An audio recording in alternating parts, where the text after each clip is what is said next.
Hi, I'm very excited about this week's topic. It's a matter of winning or losing here. It's vitally important, so watch the video and at the end I'll throw in a little bit of extra information for you.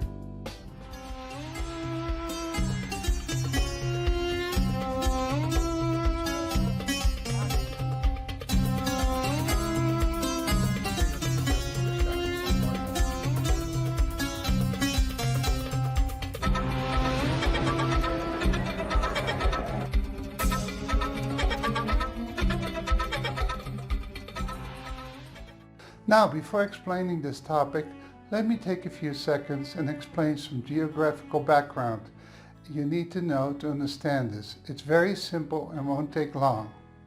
Right, now pay attention 007. The map of Israel has 4 regions.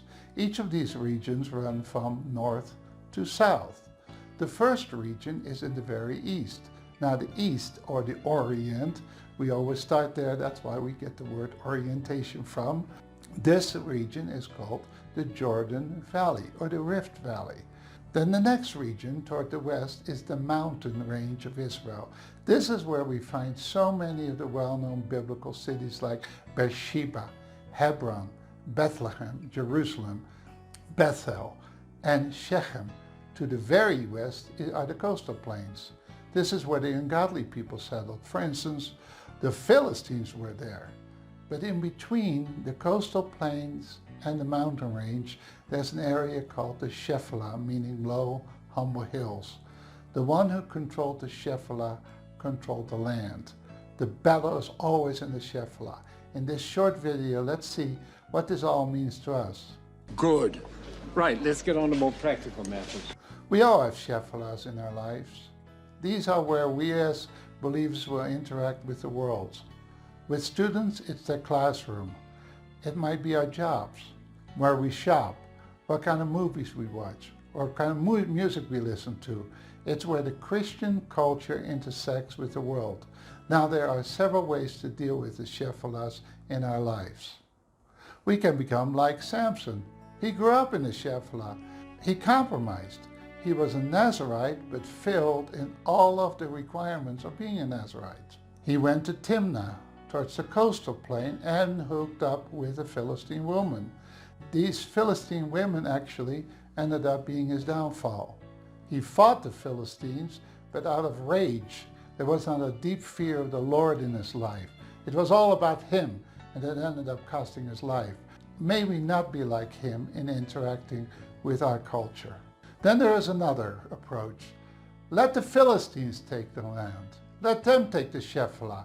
We will stay on the mountaintop and not try to influence the culture. We see this approach in many churches. They stay away from the lost. They encourage believers to just be with them, sit down and listen to a message. They want to be totally separate. In their zeal for holiness, they don't want to be anywhere close to unbelievers. The Bible teaches, though, that we are in the world, but we are not of the world. Now, holiness is very important in our lives. As you know, for the Jewish people, a pig was the most worthless, dirty, unclean animal that one can imagine. Well, if you look through the archaeology of the Shepholah and compare it to the various kings, you can find a different number of pig bones in the Shepholah for each time period. For instance, during the time of Hezekiah, there were no pig bones in the Shepholah. How many pig bones are in your life? Do you let pigs take over the culture? Are you committed to holiness?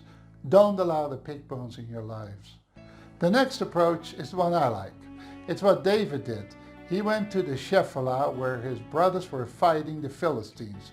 A big giant Philistine named Goliath came out and said that if someone could fight him, the winner would take the entire battle. In other words, the winner took all.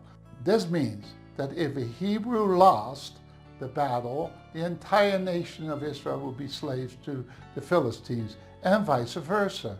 The message again, he who controls the Shepholah controls all. Everyone was so scared, but David's answer was, who is this uncircumcised Philistine who taunts the armies of the living God? He went on the attack at the Shepholah, and he took the Shepholah. The Philistines were driven back. He was on the offensive.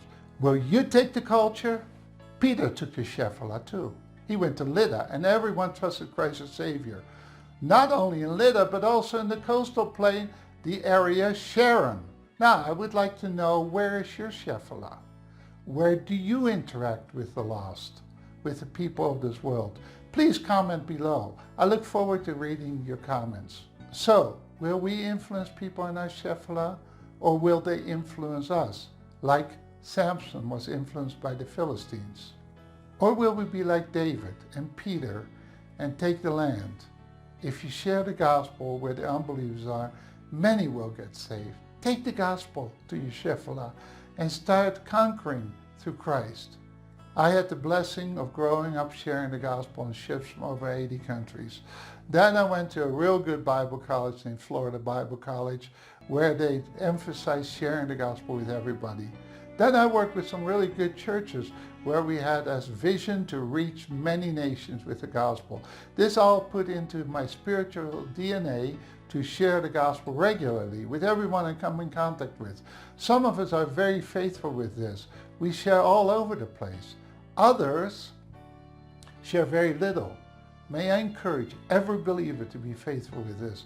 We trusted Christ for our salvation, and he proved faithful, and you will know when you go to heaven that he was faithful, but he entrusted us with the gospel.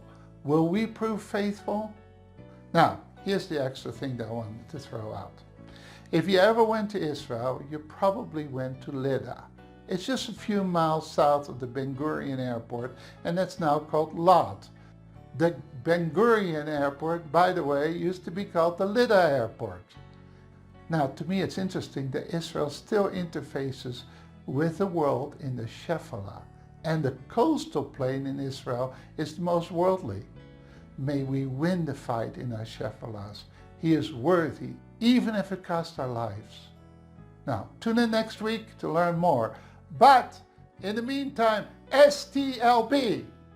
Now you probably wonder, what does that mean? It means smash the like button. See you next week. God bless you.